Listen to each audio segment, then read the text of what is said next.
Donc salut, bienvenue sur la table de réunion. Là je suis avec Alex Salut! et on va vous présenter un petit rapport de bataille. Empire contre vampire, classique, mais toujours efficace. Voilà, de la grosse baston. Oh. Et maintenant la table, la table, table classique. Oui, on a essayé de mettre pas trop de décors tout en ayant quand même des décors histoire de pouvoir faire un peu des manœuvres, histoire de pas non plus que ce soit juste une simple bataille rangée. Ouais, surtout qu'en en 2500 points, on a vite fait d'avoir de gros packs à manœuvrer entre les décors, tout ça. Ouais, et puis ça va saturer, ça risque de saturer un peu trop vite au niveau de la table si jamais il y a trop de décors. Donc en bas on a une forêt, en haut on a un bâtiment tout en haut. Au milieu, Au milieu, on a une ruine une ruine. avec deux murs, un petit mur en transversal là, et en horizontal un grand mur. Voilà, qu'on a considéré en infranchissable. Mhm. Et à gauche et à droite, une verticale, une horizontale, des barrières. Voilà. Donc maintenant, on a décidé de partir sur une partie avec objectifs qui seront symbolisés par des squigs en, en rapport au En- forum. Et donc simplement les squigs, donc alors on a décidé d'en mettre un dans chaque. chacun Ouais. dans notre zone de déploiement. Et pour pouvoir pimenter la partie, on a décidé de mettre les deux autres. Au centre de la table. Voilà. Alors, donc on va présenter les listes d'armées. Donc moi j'ai décidé de partir sur une liste un peu alternative. Donc j'ai pris un maître nécromant niveau 4, maître des bords, un vampire PGB, un nécromancien niveau 2, 10 ghouls, 21 zombies, 20 squelettes, 20 lanciers, 17 guerriers squelettes, 18 chevaliers noirs, le tout avec état-major complet. Des émissaires d'outre-tombe, 9 au total, avec un émissaire infernal, une nuée d'esprit, 3 Vargeist comprenant un Vargoyle et un carrosse noir. Le Voilà. tout évidemment parce que j'avais envie de tester des gros packs, histoire d'être sûr De de bien m'enliser. l'impact. Voilà, bien m'enliser, et on verra ce que ça va donner. Et moi de mon côté, donc je suis parti pour l'Empire sur Karl Franz en général, monté sur Dragon, un seigneur sorcier de bataille sur Pégase, un capitaine de l'Empire PGB, un prêtre guerrier monté dans un pack de chevaliers de cercle intérieur, un maître ingénieur, 30 épéistes, donc les 8 chevaliers du cercle intérieur. J'ai rajouté à ça 10 arquebusiers, 2 fois 3 chevaliers demi-griffon, 5 pistoliers, un mortier, un grand canon.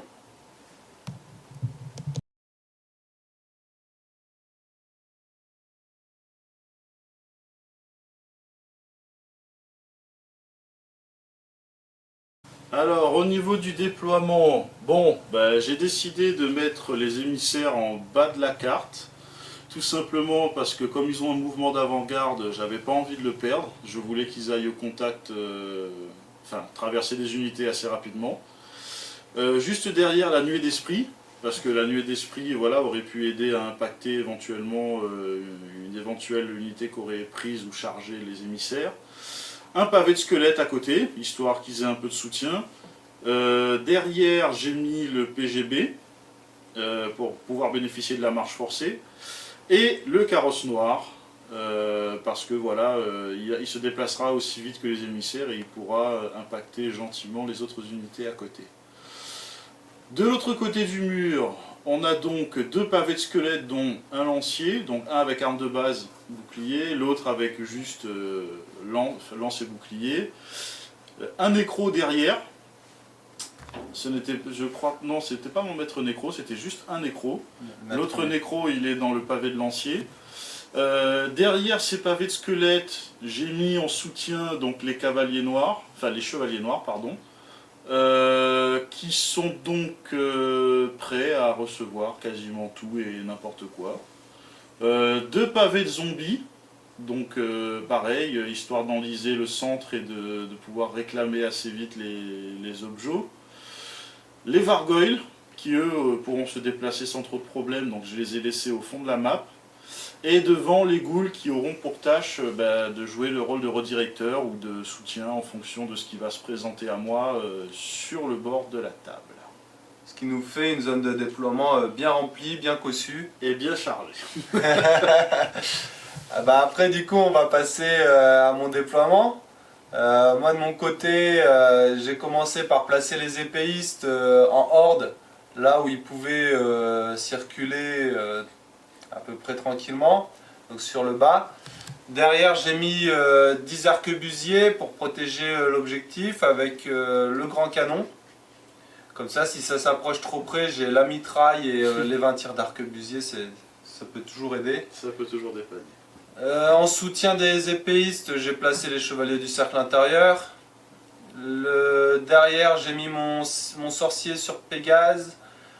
Devant, j'ai placé ma cavalerie légère, les pistoliers, qui ont normalement juste la place pour Pour le moment d'avant-garde. c'est ça, voilà, l'avant-garde. En se reformant, ils devraient pouvoir franchir la barrière. Après, au centre, j'ai mis le mortier. Derrière le général Karl Franz sur dragon. C'est pété. Ah ouais, ça, bon, on le verra hein, d'ailleurs. C'est ça. Tout en haut, les deux unités de demi-griffon, l'une pour soutenir l'autre. Voilà, histoire qu'ils ne soient pas isolés. Puis que le flanc ne soit pas totalement refusé. Et ben voilà, c'est ça. Donc on a deux déploiements. Assez intéressant. Ouais.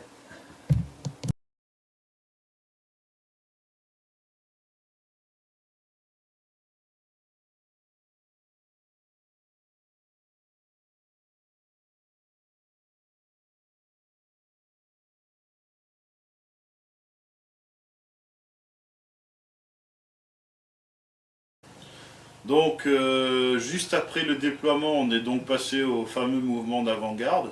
Dont tu as pris le premier mouvement. Donc j'ai pris le premier tour, donc c'est moi qui va commencer, qui commencera le premier tour. Donc je suis parti donc d'avant-garde. J'ai essayé de contourner la forêt, non pas parce que je pouvais pas la traverser, c'était pas le souci, c'est juste que je voulais me placer de manière à avoir un maximum d'unités à portée, que ce soit de charge ou à traverser, mais que voilà, que ce soit intéressant en termes de déplacement. Tu t'es orienté avec un angle vachement ouvert, quoi. Du coup, tu vois quasiment tout le centre de la table. C'est ça, c'était plus ou moins le but.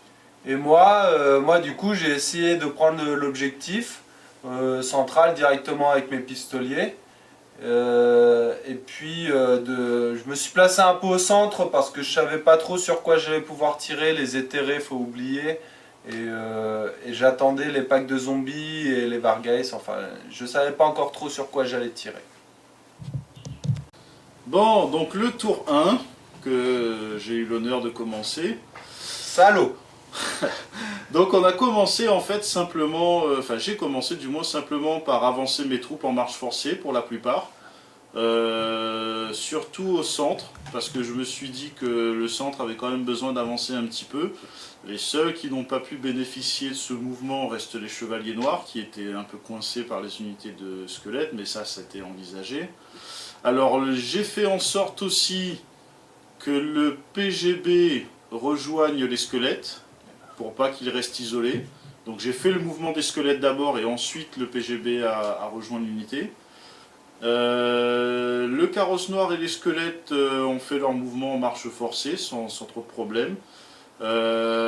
Pareil pour les émissaires pour le coup, parce que le vampire était à portée.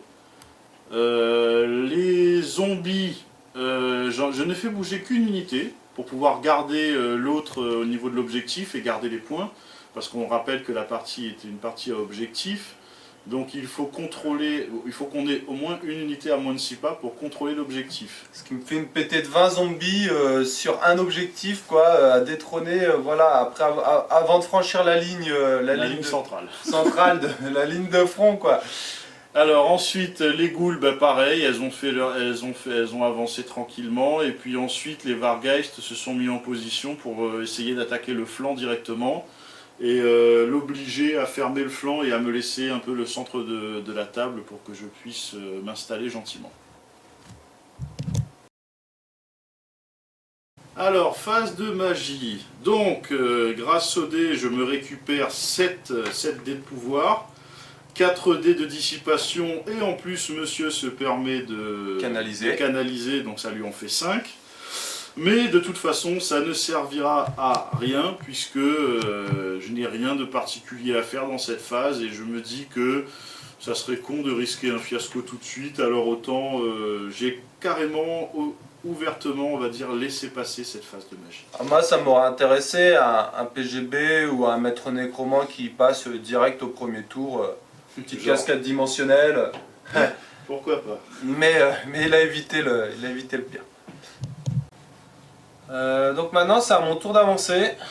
Les épéistes à fond. Les pistoliers viennent se placer juste de quoi pouvoir tirer sur les Vargeist et essayer de tenir un petit peu l'objectif central. On verra tout à l'heure que j'étais pas dessus.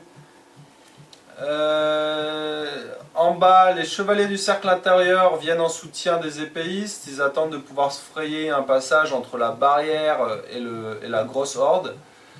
Le dragon vient donner son commandement à tout le monde. Le Pégase avec le sorcier se met en place de pouvoir blaster les éthérés avec les êtres du dessous. Les demi-griffons, eux, eh bien, ils viennent se placer en couverture des pistoliers. Et puis le deuxième pavé de demi-griffon s'oriente de manière à pouvoir soit passer à gauche, soit passer à droite du décor central. À la magie, je balance un bouclier de ronce sur les épéistes, histoire de pouvoir... Alors, on précise avant que monsieur a réussi à avoir 7d6, plus une canalisation, donc il se retrouve à 8d. Moi, je n'ai qu'un pauvre 5d de dissipation. Et voilà, ce qui me permet de passer bouclier de ronce sur les épéistes, histoire d'avoir une défense contre les éthérés. Mais ça passe en fiasco. Et ouais, donc et là... monsieur perd le sort. Drain de magie. Et il réussit néanmoins à balancer un être du dessous. Que je n'arrive pas à dissiper. Et ouais, heureusement, comme ça les éthérés, les émissaires d'outre-tombe descendent de 4 figurines. Ils se prennent une belle baffe quand même, 4 figurines en moins, c'est pas cool. Donc pour le tir, j'arrive à faire passer un boulet entre les épéistes et le décor central qui atterrit directement dans la cave. C'est ça, donc les 2 cavaliers noirs qui sautent, qui se prennent un joli boulet de canon dans la figure. Voilà, et mes pistoliers placés devant les Vargeist leur enlèvent seulement un PV. Font rien qu'un PV. Voilà. Ce qui m'arrange, entre nous soit dit. Alors, le tour 2.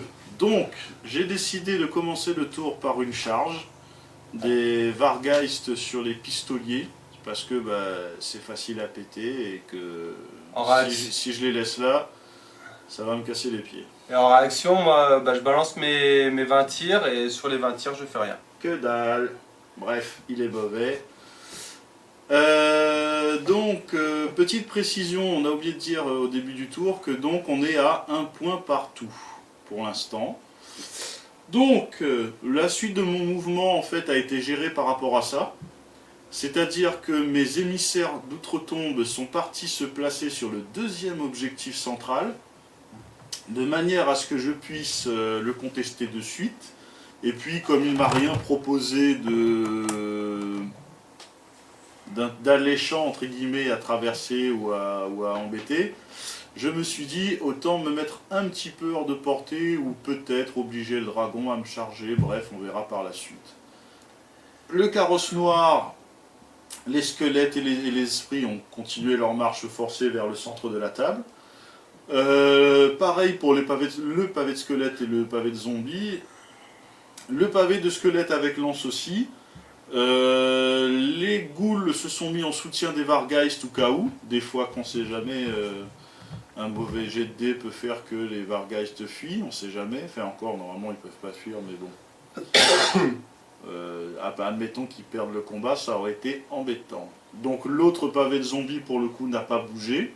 Bah Il est ouais. resté sur l'objectif simplement. Bah Et ouais. les cavaliers noirs, les chevaliers noirs, je vais y arriver, ont juste avancé pour se coller aux fesses des squelettes. Bah comme ça, tu gardes ton point d'objectif et en gros tout le monde avance quoi. Tout le monde avance gentiment. Magie. Phase de magie. Donc, Les vents t'apportent, les vents 9 arrivent dés. à me lancer 9 ça dés, j'en canalise 1, donc je me retrouve à 10 dés. Et moi j'ai 6 dés de disciple. Voilà, donc ça promet une phase de magie mouvementée. Et intéressante. Donc, je décide de lancer une invocation de Niek à 12+, donc qui a donc une portée de 12 pas sur mes unités autour de mon seigneur Mais je nécromant. disciple, laisse tomber je disciple. C'est pas faux. Et donc, il utilise 4 dés pour dissiper, qui fait que effectivement, donc, le sort est dissipé. Mais malheureusement pour lui, j'ai encore de la ressource. Donc, j'utilise encore quelques dés pour lancer une invocation de Niek à 6+. Et là je peux rien faire. Il ne peut rien faire, donc le sort passe avec succès. Et l'unité ciblée est donc celle des chevaliers noirs, qui récupère donc 2 cavaliers. Voilà, donc en gros j'avais rien fait avec le canon quoi. C'est ça, ça annule le tir du canon. Par contre après... Je tente désespérément de lancer un vortex avec 3 ou 4 pauvres dés de mémoire. Et ça passe Et pas. malheureusement, ça ne passe pas. Alors, le corps à corps. Donc, on résout la charge des Vargeist qui, sans surprise, Éclate les pistoliers. éclatent les pistoliers. J'ai pas Sans d'autre mot. grosse surprise. 4 pistoliers en moins. Le dernier, forcément, fuit. Voilà, il se bat. Et Tu pars en dans, iré. dans mon mouvement de poursuite, Ouais. j'impacte donc Ah les oui. cavaliers griffons. Voilà, c'est ça, en poursuivant tu impactes. Et donc on part sur une nouvelle charge des Vargeist sur les demi-griffons. Bon, j'ai pas trop d'espoir, mais ils peuvent au moins essayer de gratter quelques PV rapidement. Ça pourrait être pas mal. À mon tour de me déplacer, donc je commence par rallier le petit pistolier en fuite. Il va pas quitter le champ de bataille comme un quart, il va rester parmi nous. Je déclare une charge du dragon sur le flanc des Vargeist. Aïe, Ouais. aïe. Donc ce sera la seule charge de ce tour de mon côté. Les épéistes avancent à balle à l'orée de la forêt. Histoire de peut-être éviter une charge du carrosse noir, mais on verra tout à l'heure Que ça suffira pas. que ça suffira pas, bah ouais. Les chevaliers du cercle intérieur continuent à venir scaler derrière les épéistes en attendant une ouverture. Ils veulent pas gêner la ligne de tir du canon. Le Pégase vient se recentrer un petit peu, histoire de faire profiter de son attribut du domaine de la vie, le dragon et l'ennemi griffon éventuellement. Et je veux garder une ligne de vue sur les éthérés. Et au niveau du mouvement, ce sera tout. Là, il y a juste les griffons, je crois, qui vont se recentrer de mémoire. Mais bon. Phase de magie, grosse phase de magie, 7 dés de pouvoir. 5 dés de disciples que je canalise en plus. Et Mais tout ça pour que dalle. rien. donc on passe à la phase de tir. La phase de tir, le canon dégomme 2 squelettes, Ouais. 3 lanciers. Le mortier tire derrière et fait un lancier, un squelette et Un pauvre zombie. un pauvre zombie. Bref, rien du tout. Ouais, pas grand chose, tout ça, ça va remonter au tour d'après, donc C'est ça. voilà.